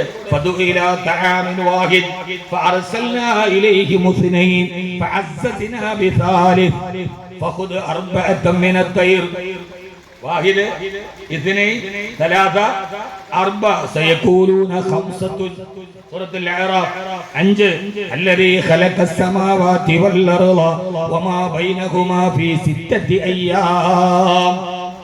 6 الذي خلق 7 سماوات طباقا. سورة نوح 7 8 أزواج. سورة الأعراف 8 وكان في المدينة 9 رهط 9. سورة القصص تلك 10 كاملة. 10 സൂറത്തുൽ ബഖറ 1 മുതൽ 10 വരെ ഖുർആന്റെ വെളിച്ചത്തിലൂടെ നടക്കാൻ നമുക്ക് ഈ ഗുരുവര്യന്മാരെ പേരേകണം. ഇനി റഅയ്തു 11 കൗകബ ഇന്ന ഇദ്ദത ശുഹൂരി ഇൻദല്ലാഹി 12 ശഹറൻ ഫീ കിതാബില്ല. 12ൽ ഒതുങ്ങിയില്ല. ഇന്ത്യയെ പരിചയപ്പെടുമ്പോൾ ഇന്ത്യയുടെ വിസ്തൃതി, അവിടുത്തെ ജനസംഖ്യ, ഒരു രാജ്യത്തെ പരിചയപ്പെടുന്ന ജനസംഖ്യയുടെ അടിസ്ഥാനത്തിലാണ്. ഫഅർസൽനാഹു ഇലാ 100,000 ഔ യസീദൂൻ. യൂനുസ് നബി അലൈഹി സ്വലാത്തു വസ്സലാം പോയ നീനവയിലെ ജനസംഖ്യ 1,00,000 എന്ന് നമ്മളോട് പറഞ്ഞു തന്ന ഈ ഖുർആനിലെ ലോകത്തിന്റെ മുമ്പിൽ പറയാനുള്ള വഴികളെ തേടുന്ന പുതിയ കാലത്ത് നമ്മുടെ ഈ ഗുരുവര്യന്മാർ നമുക്ക് വെളിച്ചമേകട്ടെ. അവരുടെ വഴികൾ അവർ പഠിപ്പിച്ചു തന്നത് ഞാൻ ഇന്ന് ബഹുമാനപ്പെട്ട ചേലക്കുളം ഉസ്താദിനെ ഓർത്തത് ഒരു സമയത്തിന്റെ പരിമിതി കൊണ്ട് ഞാൻ അവസാനിപ്പിക്കുകയാണ്. എനിക്കത് അനുവദിക്കപ്പെട്ട സമയം ഏതാണ്ട് കഴിഞ്ഞു. അല്ലാഹു സുബ്ഹാനഹു വ തആല നമ്മളെ സ്വീകരിക്കുമാറാകട്ടെ എന്ന ദുആയോടെ അദ്ദേഹത്തിൽ മാത്രം ഒതുങ്ങി നിൽക്കുകയല്ല ചെയ്തത്, തന്റെ ഒരു അനന്തര തലമുറയെ കൂടി ഒരു ഇൽമിന്റെ സിൽസിലയെ ബഹുമാനപ്പെട്ട ജാബിർ മൗലവി തന്റെ മക്കളെ അദ്ദേഹം ആ വറാസത്തിനെ ഏൽപ്പിച്ചു. ഒരു ആലിമിനെ സംബന്ധിച്ചോളം ദുആ ചെയ്യേണ്ടത് എഞ്ചിനീയറായ മോനെ കിട്ടണമെന്നല്ല. യരിസുനി വ യരിസു മിൻ ആലി യഅഖൂബ് വജഅൽഹു റബ്ബി റളിയ. അള്ളാഹുവെ ഞാൻ നബിയാണ്, എന്റെ നുബുവത്തിനെ കൊണ്ടുപോകുന്ന ഒരു വാരിസിനെ തരണേ എന്നാണ് ബഹുമാനപ്പെട്ട സക്കരിയ നബിയുടെ ദുആ. അതുകൊണ്ട് എന്റെ ഇൽമിനെ കൊണ്ട് നടക്കാൻ കഴിയുന്ന ഒരു വാരിസ് വേണം, എന്റെ ആൺമക്കൾ, എന്റെ പെൺമക്കൾ. അങ്ങനെ പെൺമക്കൾ ഉണ്ടാവണം. മഹാനായ ഇമാം ഇബ്നു മാലിക് റളിയല്ലാഹു തആല അൽഫ ഉണ്ടാക്കുമ്പോ മഹാനവറുകൾ ഇബ്നു മൗത്തി റളിയല്ലാഹു അൻഹു വേണ്ടി ഒരു ദുആ ചെയ്യുന്നുണ്ട്. വല്ലാഹു യഖ്ലി ബിഹി ബാക്കിൻ വാഫിറ ലീ വലഹു ബി ദറജാത്തിൽ ആഖിറ. എനിക്കും അദ്ദേഹത്തിനും ആഖിറത്തിൽ പ്രതിഫലം നൽകണേ. അപ്പോഴാണ് അടുക്കളപ്പുറത്തിരുന്ന മോള് വന്നിട്ട് പറഞ്ഞത്, ഉപ്പ ഈ ദുആ അത്ര ശരിയല്ലല്ലോ, എന്റെ ഉപ്പ സ്വാർത്ഥനായി പോയല്ലോ ദുആയുടെ കാര്യത്തിൽ, അതിനു പകരമാ വരിയൊന്ന് മാറ്റിക്കൂടെ? എങ്ങനെയാണ് മോളെ? വല്ലാഹു യഖ്ലീൽ റിളാ വറഹ്മ ലീ വലഹു വലി ജമീഇൽ ഉമ്മ. പാപ്പാ എനിക്കും ഇബ്നു മൂത്തിക്കൊന്നും മാത്രം പറഞ്ഞെടുത്തൊന്ന് മാറിയിട്ട് നമ്മൾ വലിയ ആളുകളല്ലേ, ലോകത്തുള്ള മുഴുവൻ ആളുകൾക്കും ദുആ ചെയ്യണ്ടേ? അതുകൊണ്ട് വല്ലാഹു യഖ്ലീൽ. മോളെ അതെങ്ങനെയാ മാറ്റുക? അവിടെ ഇപ്പൊ പകരം ഏത് ബൈത്താ വെക്കുക? റജസോട് കൂടി കാവ്യത്തിന്റെയും കവിതയുടെയും നിയമങ്ങളോടെ ആ മോള് പറഞ്ഞു, വല്ലാഹു യഖ്ലീൽ റിളാ വറഹ്മ ലീ വലഹു വലി ജമീഇൽ ഉമ്മ. നിങ്ങൾക്കും ഇബ്നു മൗത്തി റഹിമഹുല്ലാഹും വലി ജമീഇൽ ഉമ്മ, ഈ ലോകത്തുള്ള മുഴുവൻ മനുഷ്യർക്കും അത് കിട്ടട്ടെ എന്ന് പറഞ്ഞുകൂടെ ഉപ്പ? ഉപ്പയുടെ പാണ്ഡിത്യത്തിൽ ഇടപെടുന്ന മക്കളെ മഹാരഥന്മാരുടെ പണ്ഡിതന്മാരുടെ സിൽസിലയിലുണ്ട്. മഹാനായ ചേലക്കളം ഉസ്താദ് മഹാനവറുകൾ ഈ ലോകത്ത് നിന്ന് വിട പറയുന്നതിന് മുമ്പ് അസാസിനൊരു വാരിസുണ്ടായി. തന്റെ ഈ സിൽസിലകളെ അദ്ദേഹം മുമ്പോട്ട് കൊണ്ടുപോയി.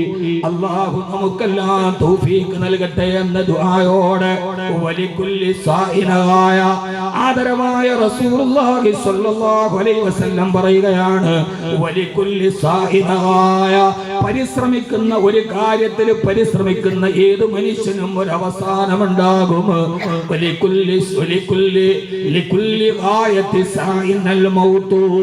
ഓടി നടക്കുന്നവന്റെ ഒരു ലക്ഷ്യത്തിന് വേണ്ടി ഓടി നടക്കുന്നവന്റെ അവസാനത്തെ ലക്ഷ്യം അൽ മൗത്തു, മരണമാണ്.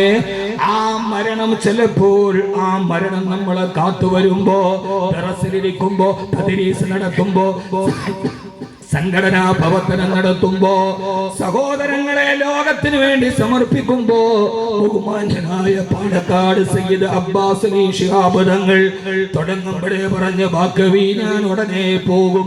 ഇന്നലത്തെ എന്റെ ന്യൂ ഇയർ പ്രഭാഷണത്തിന്റെ ഉദ്ഘാടനത്തിൽ വിളിക്കുമ്പോ തങ്ങൾ ദുബൈയിലാണ്, പോകുമെന്ന് പറഞ്ഞ് ഇതേ നേരം അക്ഷമയില്ല ക്ഷമയോടുകൂടിയിരുന്ന ഇതേവരെ തങ്ങളുടെ വീടിന്റെ ഗേറ്റ് അടച്ചിട്ടില്ലാത്ത പാണക്കാട് തറവാടിന്റെ സുഹൃതം, ഇതൊരു ഗായത്താണ്. അവരൊരു സാഹികളാണ്. എല്ലാത്തിനും ഒരു പരിസമാപ്തിയുണ്ട്. ആ പരിസമാപ്തി മരണമാണ് സഹോദര. ആ മരണം ചിലപ്പോൾ അല്ലാഹുവിന്റെ റസൂൽ ആയിഷ ബീവിയുടെ വീട്ടിലിരുന്ന് വാതിൽപ്പടിയിൽ തന്റെ റിസാലത്തിന്റെ കൈ വെച്ചിട്ട് പറഞ്ഞതാണ്, ആ പരിശ്രമത്തിൽ ഓടിക്കൊണ്ടിരിക്കവേ ചിലര് നേരത്തെ അങ്ങ് പോകും, ചില ആളുകൾ മുമ്പേ പോകുന്നവരാണ്. സഹോദര, നമ്മിൽ നിന്ന് മുമ്പേ പോയവർ മഹാനായ നൂഹ് മൗലാന നവ്വറല്ലാഹു മർഖദ ജൗഹറുൽ ഉലമാ ബഹുമാനനായ വി എം ഉസ്താദ് അവറുകൾ, എൻ്റെ അഭിവന്ദ്യ ഗുരുനാഥൻ ശൈഖുനാ പി കെ കോയ മൗലാന നവ്വറല്ലാഹു മർഖദ, പിന്നെ ഇതാ നമ്മുടെ പ്രിയപ്പെട്ട അബുൽ ബുശ്റ ചേലക്കുളം ഉസ്താദ് അവറുകൾ, സാദിഖും മസ്ബൂ, അവര് കാലത്തിന് മുമ്പേ പോയി. ഇനി പോകാനുള്ളത് നമ്മളാണ്. അല്ലാഹു നമ്മളെ സ്വീകരിക്കട്ടെ എന്ന ദുആയോടെ ഹബീബായ അലി റളിയല്ലാഹു സിദ്ദീഖ് റളിയല്ലാഹു അൻഹു ഫാറൂഖ് റളിയല്ലാഹു അൻഹു കൈകോർത്ത് മദീനയിലൂടെ നടന്നു പോകുമ്പോ അല്ലാഹുവിന്റെ റസൂൽ ആ കാഴ്ച കണ്ടിട്ട് പറയുന്നുണ്ടല്ലോ, ഫാറൂഖേ സിദ്ദീഖേ, നിങ്ങൾ നാളെ ഇങ്ങനെയാണ് നാളെ പരലോകത്തും കൈപിടിച്ച് നിങ്ങൾ സ്വർഗത്തിലുണ്ടാവും. നമ്മുടെ ഈ ബഹുമാനരായ ഗുരുവര്യന്മാർ അവരെല്ലാം നാളെ സ്വർഗലോകത്ത് കൈ പിടിച്ചു നടക്കുമ്പോ അതിന്റെ പുറകിലൂടെ നടക്കാൻ, അവരുടെ പുറകിൽ നിൽക്കാൻ, തുഅല്ലിമനി മിമ്മാ ഉല്ലിംത റുശദാ. സന്മാർഗത്തിന് വേണ്ടി പുറകെ നടന്നവരാണ് നമ്മൾ. അല്ലാഹു അവരെയും നമ്മളെയും ജന്നത്തുൽ ഫിർദൗസിൽ അല്ലാഹു ഒരുമിച്ച് കൂട്ടി അനുഗ്രഹിക്കുമാറാകട്ടെ. ആമീൻ ബിറഹ്മതിക യാ അർഹമർ റഹീമീൻ.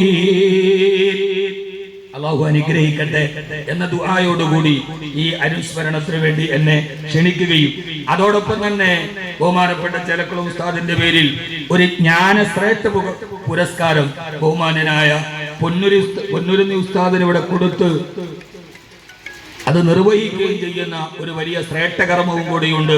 അല്ലാഹു മഹാനവറുകൾക്ക് ആഫിയത്തും ആരോഗ്യവും ദീർഘായുസ്സും നൽകി അനുഗ്രഹിക്കട്ടെ. ഞാനും ഉസ്താദിന്റെ മകൻ തയ്യിബ് മൗലവി ബാക്കവിയും ഒക്കെ സമകാലികരാണ്, ഹം അസറാണ്. അതുകൊണ്ട് തന്നെ ആ ഒരു പാണ്ഡിത്യത്തിന്റെ ഒരു അംഗീകാരവും കൂടി അടക്കണം. അല്ലാഹു സ്വീകരിക്കട്ടെ എന്ന ദുആയോടെ ഈ ഒരു വലിയ പണ്ഡിതന്മാരുടെ ഇടയിൽ എന്നെ വിളിച്ചതിനെ നന്ദി രേഖപ്പെടുത്തി. കവി പറഞ്ഞതുപോലെ അറിഞ്ഞതിൽ പാതി പറഞ്ഞില്ല, പറഞ്ഞതിൽ പാതി പതിരായി പോയി. പറയാൻ വന്നതിന്റെ പാതി പറയാൻ പറ്റിയില്ല, കാരണം സമയവും ഇല്ല, പറയാനുള്ള വിവരവും ഇല്ല. ഇനി പറഞ്ഞതിൽ പാതി പതിരാണോ കതിരാണോ എന്നറിയില്ല. അത് നിർണ്ണയിക്കേണ്ടത് ശ്രോതാക്കളായ നിങ്ങളാണ്.